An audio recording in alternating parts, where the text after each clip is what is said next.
నిజామాబాద్ జిల్లా రుద్దూర్ మండల కేంద్రంలో 75వ సార్వజనిక గణేష్ మండలి జాతర ఉత్సవాలు అద్భుతంగా జరిగాయి. హైదరాబాద్, మహారాష్ట్ర నుంచి వచ్చిన కళాకారులు ఆటపాటలతో అలరించారు. ఎప్పటిలాగే ఎమ్మెల్యే పోచారం శ్రీనివాసరెడ్డి పాల్గొని రాష్ట్ర అగ్రో ఇండస్ట్రియల్ కార్పొరేషన్ చైర్మన్ కాసుల బాలరాజ్తో కలిసి స్టేజీపై కనిపించడం విశేషం. మధ్యలో వర్షం కురిసినా జనసందోహం తగ్గలేదు. రికార్డింగ్ డ్యాన్సులు, సాంస్కృతిక కార్యక్రమాలు ఆకట్టుకున్నాయి.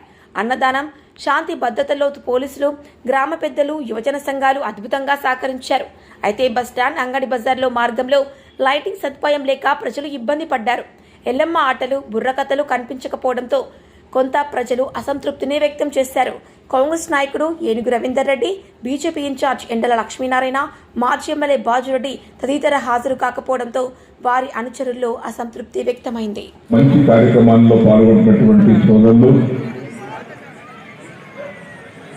మేమిద్దరం గత సంవత్సరం వరకు విభిన్న ధృవాలం, ఆయన ఒక పక్క, నేను ఒక పక్క. ఈయన విఘ్నేశ్వరుడు మమ్మల్ని ఇద్దరిని కలిపాడు.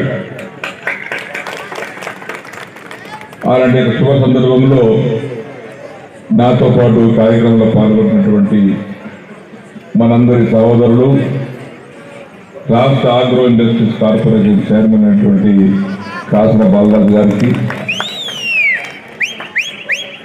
ఈ కార్యక్రమంలో పాల్గొన్నటువంటి మన వర్ణి మార్కెట్ కమిటీ అధ్యక్షుడు సురేష్ బాబు గారికి,